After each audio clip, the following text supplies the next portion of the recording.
A Rádio Rio de Janeiro leva até você Mediunidade e Obsessão, um programa que se propõe tirar suas dúvidas sobre esses dois temas com base na doutrina espírita. Apresentação: Moisés Santos.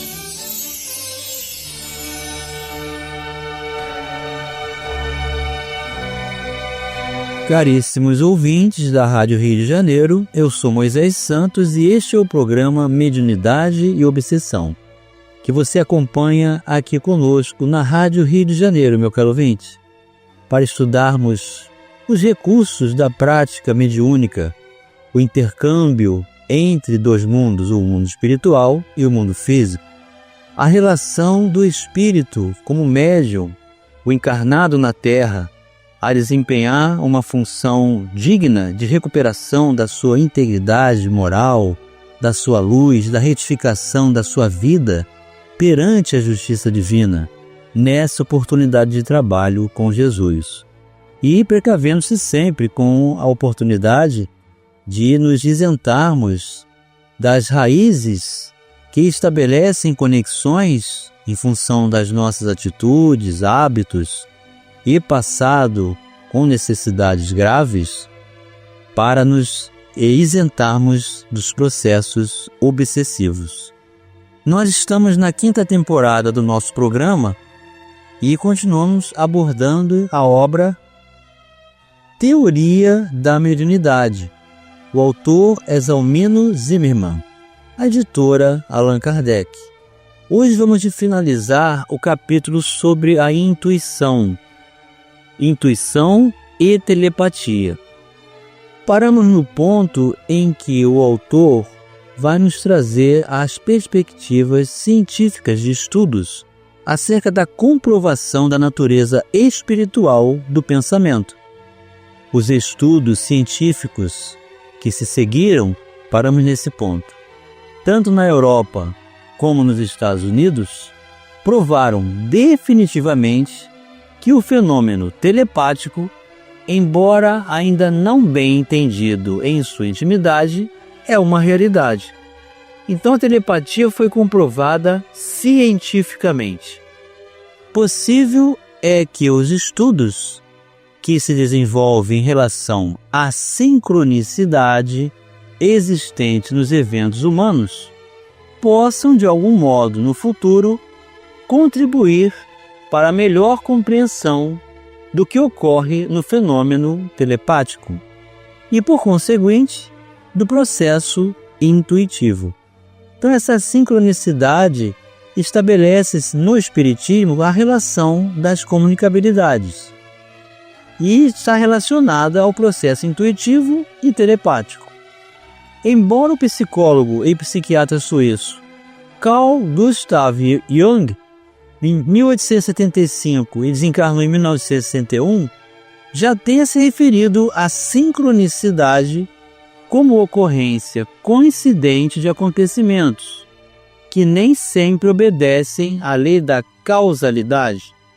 O interesse pelo tema começou a ser despertado a partir das experiências realizadas pelo físico britânico J.S. Bell, com par de fótons. Fótons são partículas elementares de luz, correlacionados e projetados em direções distintas, em demonstração ao seu famoso Teorema de Bell, proposto em 1964. Provado ficou que a polaridade de um for modificada, a do outro também instantaneamente se modificará, mostrando assim a unidade da teia cósmica. Mas, meu caro ouvinte, o que são as ocorrências sincrônicas e qual a sua relação com a doutrina espírita? Vamos esclarecer estes conceitos. Esclarecendo conceitos. Sincronismo e espiritismo são conceitos que, embora distintos, podem ser analisados em conjunto para entender a comunicação e a interação entre o mundo físico e o mundo espiritual. O sincronismo, como proposto por Carl Jung, refere-se a acontecimentos significativos que ocorrem ao mesmo tempo e não estão relacionados causamente, mas sim por um significado intrínseco. No Espiritismo, a sincronicidade é vista como um reflexo da lei de sintonia e da comunicação entre espíritos encarnados e desencarnados, onde pensamentos e emoções podem manifestar-se em eventos físicos. Jung descreve a sincronicidade como um princípio que liga acontecimentos significativos que ocorrem ao mesmo tempo, mesmo que não estejam relacionados por causa e efeito. É a ideia de que eventos podem ter um significado compartilhado, indicando uma conexão entre o mundo interior e o exterior. Daí a sua defesa pelo chamado inconsciente coletivo.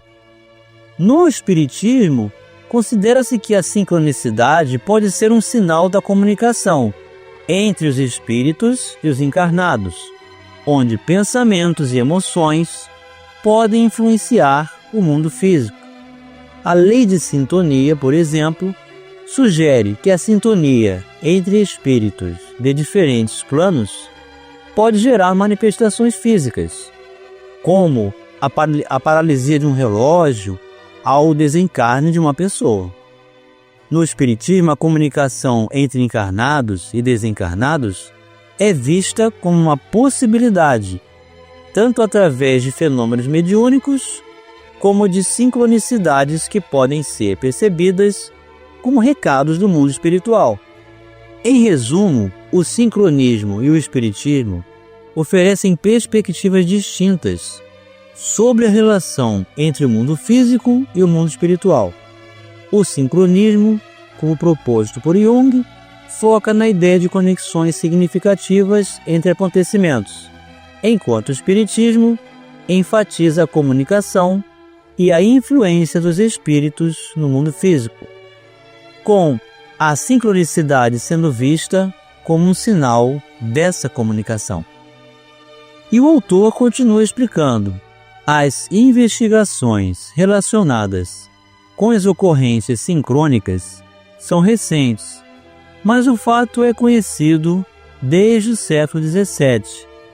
Em 1665, o físico inglês Christian Huygens percebeu que, independentemente do estado inicial de cada um dos pêndulos de dois relógios que construíra, logo adotaram o mesmo ritmo.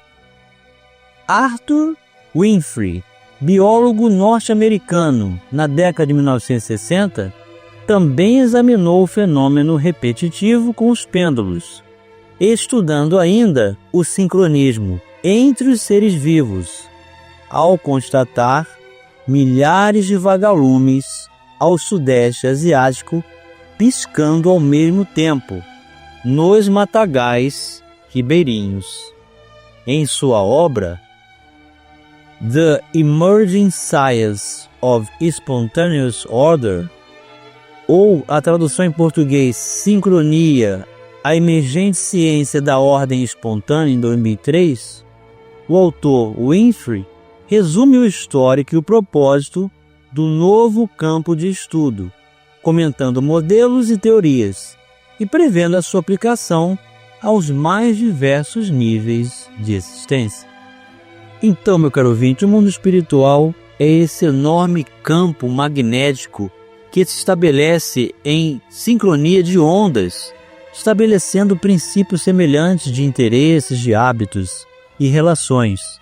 Daí a nossa reforma moral ser tão importante na oportunidade de comungarmos com os valores superiores, que são os que nos proporcionam verdadeira saúde.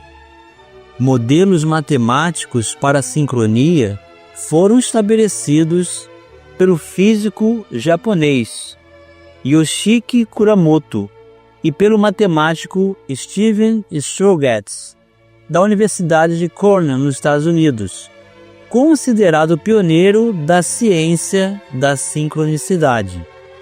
Diz Steven Strogatz, a sincronia se manifesta no subatômico até o macrocosmo, e o universo inteiro parece carregar as sementes de sua ordenação.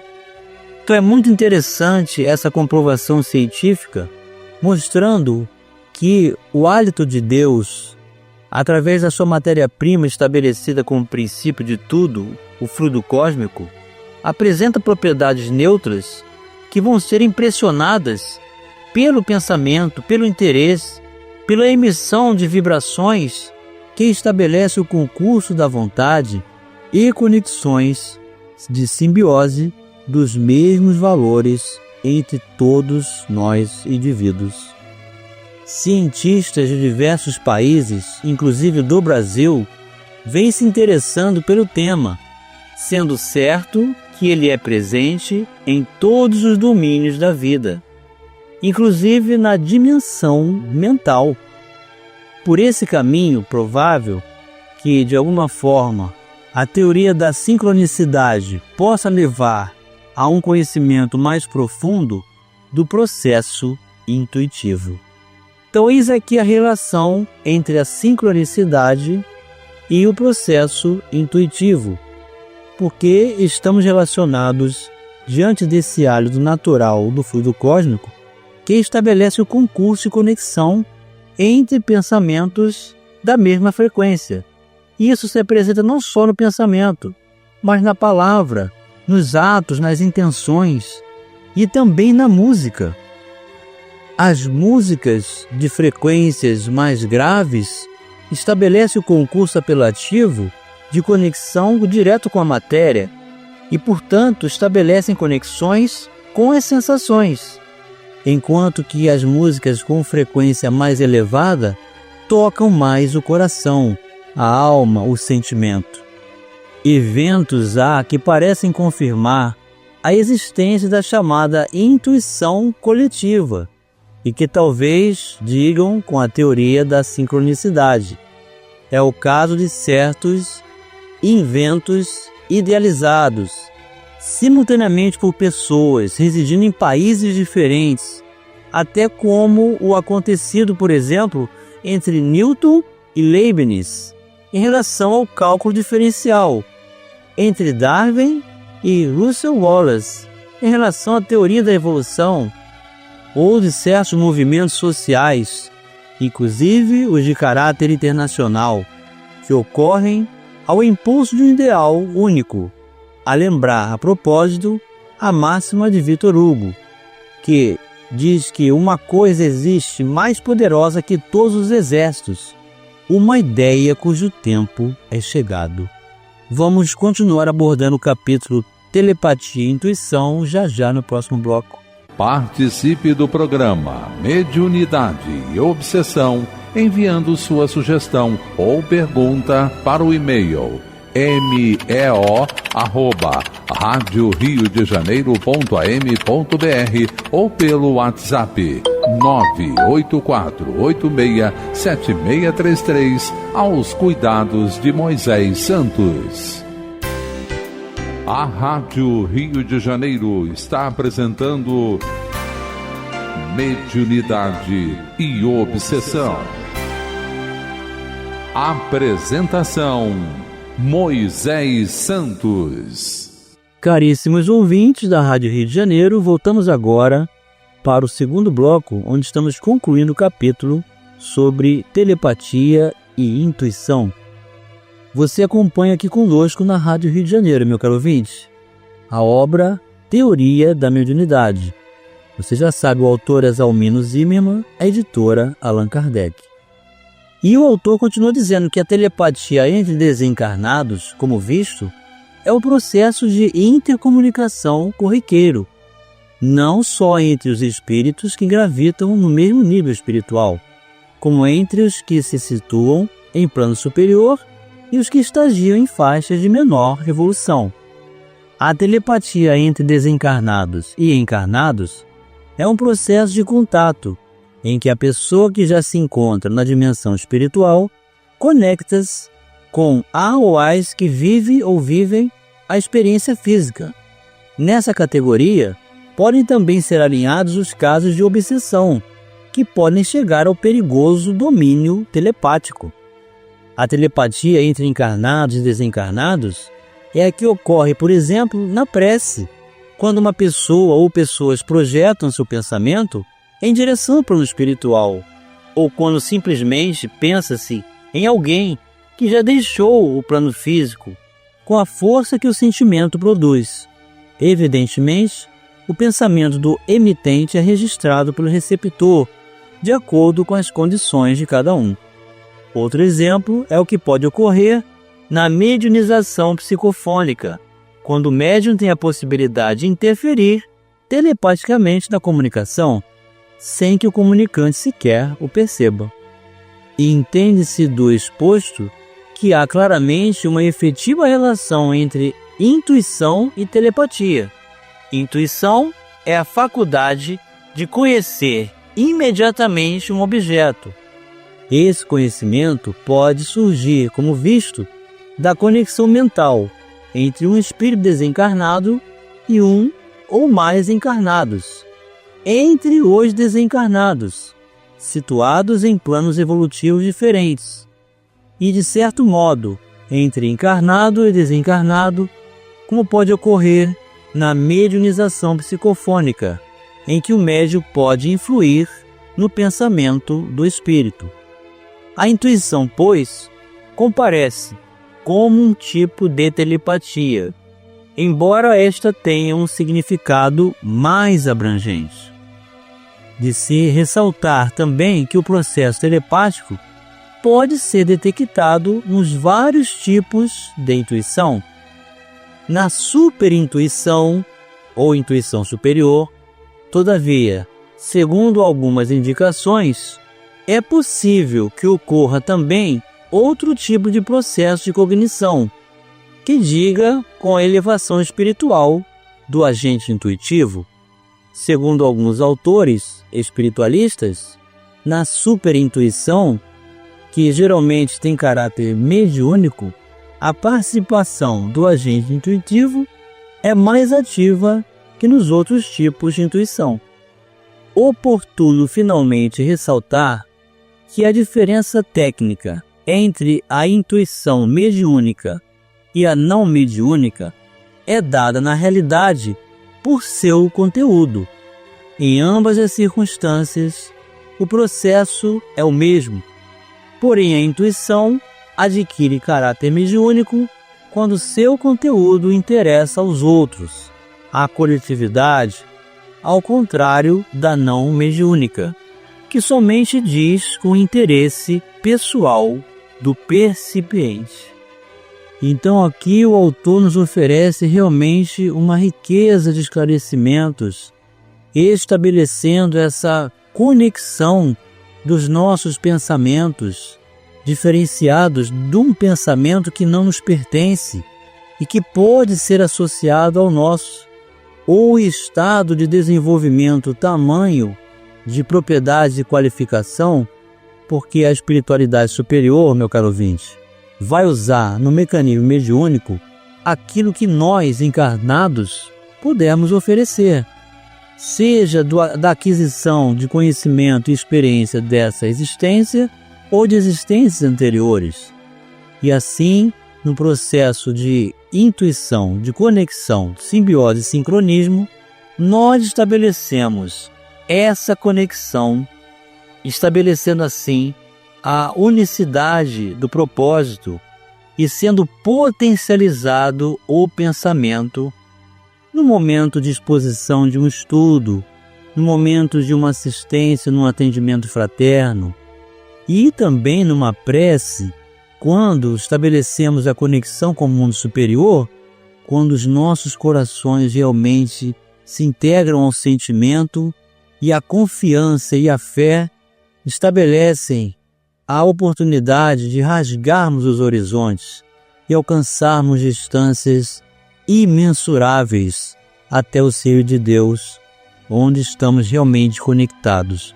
todos nós com o Pai Celestial, meu caro ouvinte. Então, mantenha-se fortalecido na conexão com o mundo superior e estabeleceremos sempre o alimento da alma.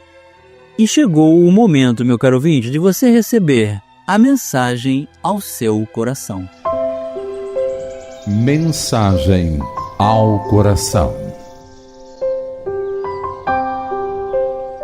Do livro Seara dos Médiuns, psicografia de Francisco Cândido Xavier, o autor é o Espírito Emmanuel, capítulo 17, Na Glória do Cristo.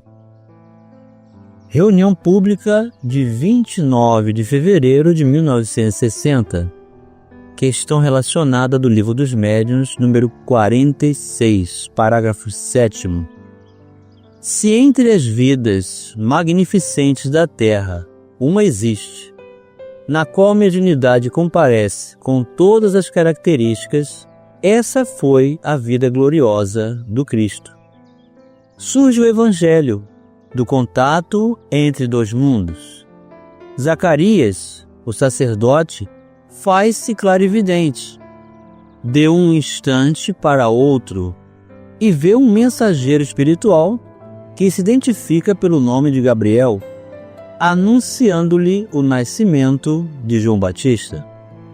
O mesmo Gabriel, na condição de embaixador celestial, visita Maria de Nazaré e saúda-lhe o coração lirial, notificando-lhe a maternidade sublime. Nasce então Jesus, sob luzes e vozes dos espíritos superiores. Usando o magnetismo divino que lhe é próprio, o excelso benfeitor transforma a água em vinho nas bodas de Caná. Intervém nos fenômenos obsessivos de variada espécie, nos quais as entidades inferiores provocam desajustes diversos, seja na alienação mental do obsidiado de Gadara ou na exaltação febril da sogra de Pedro.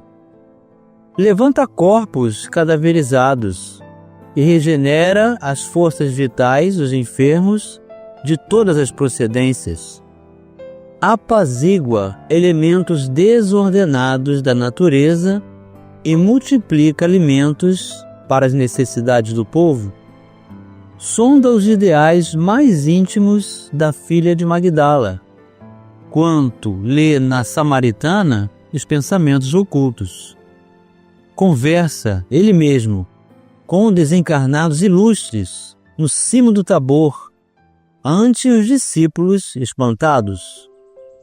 Avisa Pedro que espíritos infelizes procurarão induzi-lo à queda moral, e faz sentir a Judas que não desconhece a trama de sombras de que o apóstolo desditoso está sendo vítima.